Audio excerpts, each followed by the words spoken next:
Hey YouTube, today I'm going to be responding to ToddAllenGates and defending my video on the problem of evil, which can be found here. And check that one out, it's one of my favorite videos. ToddAllenGates is a respectful atheist here on YouTube. He seems to be more interested in discussion rather than ridicule. I respect him for that, so feel free to check out his stuff here. Now let's look at some of the comments he made about my video. And he ends his video by saying, given the full spectrum of evidence, the logical problem of suffering fails entirely.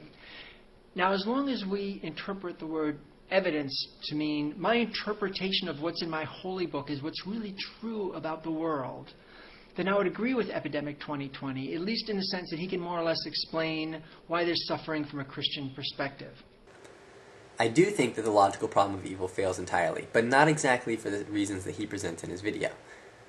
See, if what I presented is indeed a possible scenario in which evil and God can coexist, and he admits that it is possible, then it cannot be said that the existence of God and evil are logically impossible as the logical problem of evil would propose. My objection is because of the second law of logic, not my holy book. It cannot be both impossible and possible that God and evil can coexist at the same time. Therefore, the logical problem of evil fails entirely.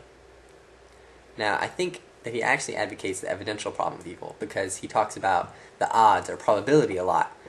And where the logical problem of evil claims the existence of God is impossible, the evidential problem of evil merely claims that it is improbable.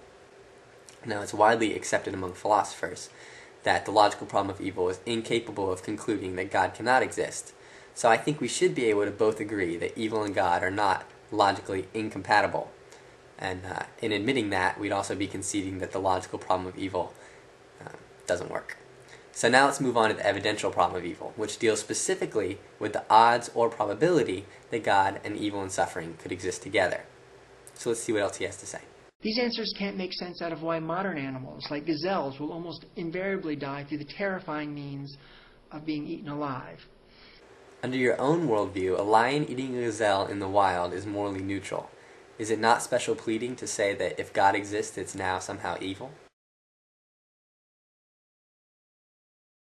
Epidemics, the catch-all response that we're too finite to comprehend the infinite. Could usually say, or could easily say, I don't know, but we're too finite to comprehend the infinite. You should just believe. You should just believe? No, that's not what I say at all. The appropriate position to take if you don't know something is to say that you don't know something. It's not to just believe. Later you actually admit this in your video, though. Now, if the truth of the matter is that you don't know whether or not evil makes God's existence is improbable, then it's foolish to conclude that God's existence is improbable because of evil. It's basically an argument from ignorance, or atheism of the gaps.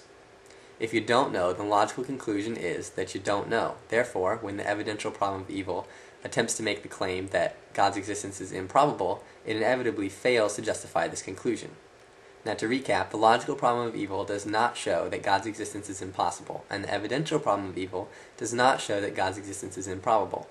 Both arguments are intended in some way to disprove God, and fail in that task. Now, what I want to make clear is that the purpose of this video is not for me to prove God's existence. I am only making this video to disprove the arguments presented against God's existence. I have other videos where I try and prove the existence of God, and I may make more of them in the future.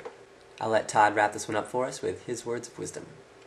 My main point is that saying, I don't know, is much better than making up answers that force you to try to accept absurdities.